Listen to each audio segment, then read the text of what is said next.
Então, pessoal, eu farei agora a questão 5, tá?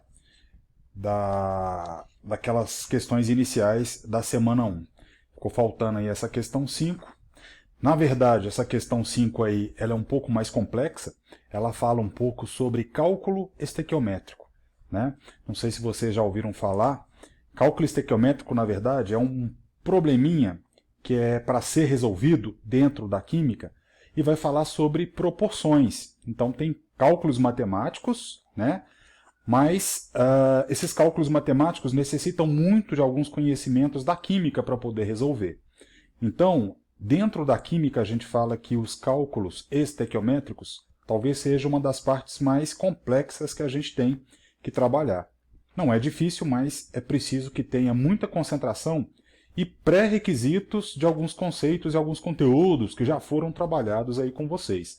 Então, os conteúdos de massas molares, os conteúdos de massas atômicas, então isso daí já deve ser conhecido, tá? Tem um detalhezinho aí que vocês ainda não viram, que são algumas reações, né? Essas reações, às vezes, são fornecidas no exercício. Nesse caso, não foi fornecido. Então, vocês teriam que dar uma pesquisada para saber qual que é a reação química que está sendo falada aí. Primeiro, vamos fazer uma leitura aqui do exercício. Ó.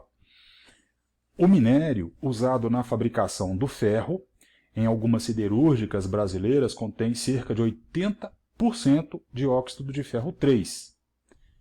Quantas toneladas de ferro podem ser obtidas pela redução de 20 toneladas deste minério? Então, essa reação química, ela fala de uma transformação do minério de ferro. Então, aqui, por exemplo, né, Minas Gerais, ali você tem um grande recurso mineral nosso, é o minério de ferro. Esse minério de ferro, quando ele é processado, ele vai virar ferro. Ferro é a base para se produzir o aço, né? Então a gente precisa de fazer uma reação química que é chamada de redução para obter esse ferro e esse ferro então ser utilizado, tá? Eu tenho aqui no quadro escrito essa reação química, eu vou mostrar para vocês e a gente vai entender então o que a questão está pedindo aqui. De novo eu vou ampliar o meu quadro aqui para vocês terem uma ideia geral, tá? Então, olha só, entendam que esta é a reação química de redução do ferro. Então o que a gente tem? Eu tenho a fórmula do óxido de ferro 3, a fórmula dele, se você for procurar na internet, é Fe2O3, ok? Quando eu trato esse óxido de ferro com monóxido de carbono, isso daqui eu consigo através de carvão mineral ou carvão vegetal, ok? Eu coloco isso em alto forno e esse forno produz um calor necessário para poder retirar o ferro do óxido. Aí ele transforma-se, né, em ferro e libera CO2 dessa reação química. Então, o minério de ferro ele vai se converter em ferro. Então, esta aqui é uma reação química que vai representar esta reação que eu chamo de redução do óxido de ferro 3. Ok? Então, a gente vai ter que observar o seguinte. Todas as vezes que você tiver o óxido de ferro, ele vai ser convertido em ferro, e ferro sólido no caso, né? Então eu preciso de entender como que vai ser ou a quantidade de ferro produzido em tonelada.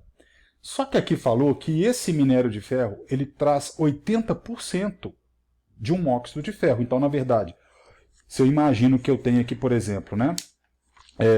Vamos supor que isso daqui, esse pincel aqui, seja o meu minério de ferro, que é tirado aí das serras.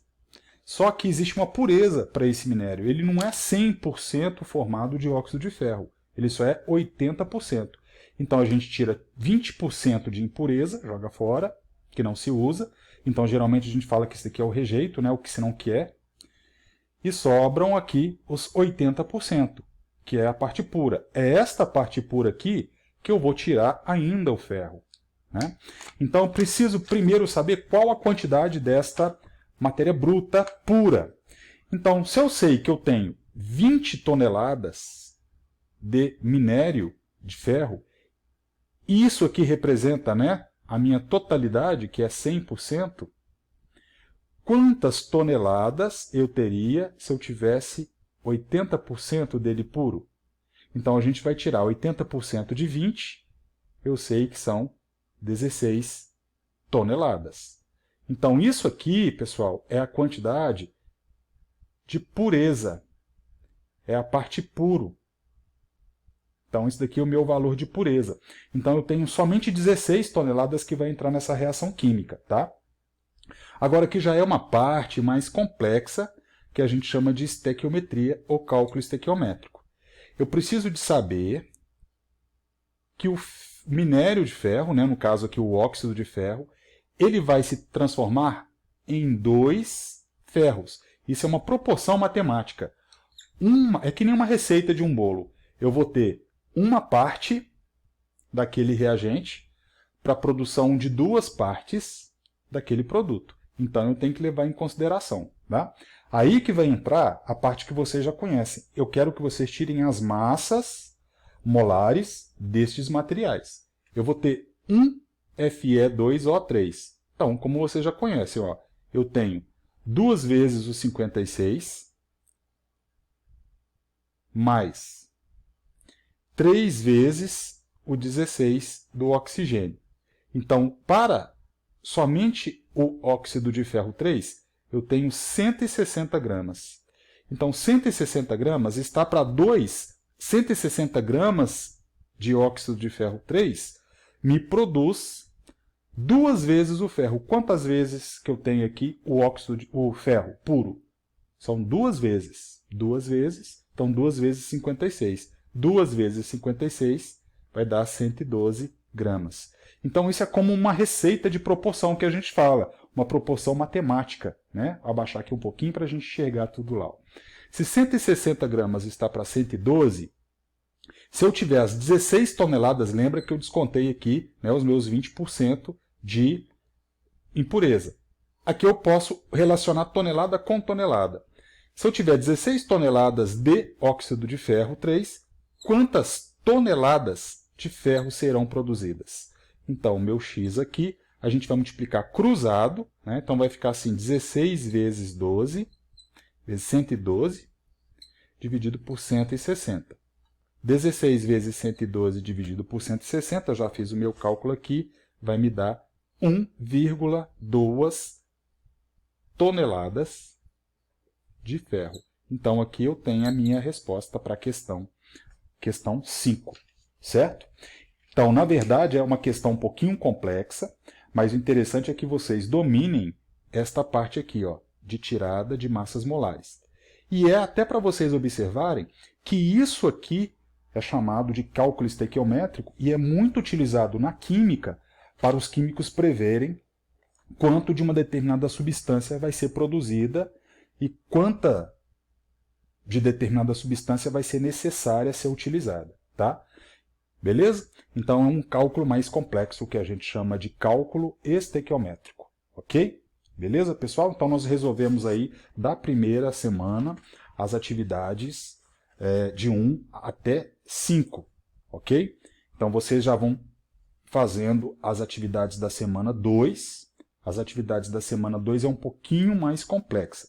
Já tem a ver com cálculos de matéria que a gente chama de mol por litro. A gente já estava começando a aprender esse conteúdo aí quando nós entramos aí no período da pandemia. A gente já era para ter passado por essa matéria já há um tempo, tá? Eu quero que vocês leiam esses conceitos iniciais, assistam estas aulas aqui que estão no YouTube, entrem nesse link aqui para poder acessar a esta aula. Tentem entender, vai estar muito claro o que o Paulo Valim está falando lá para vocês, tá? E eu vou gravar para vocês, se vocês tiverem alguma dúvida, uma aula explicativa, eu conversando com vocês sobre concentração molar. Aí eu acredito que vocês consigam fazer as atividades. Tá bom? Então, por enquanto, é só assistir essas aulas e tentar entender esses conceitos aí. Beleza? Falou, pessoal. Um grande abraço, tá? Tamo junto.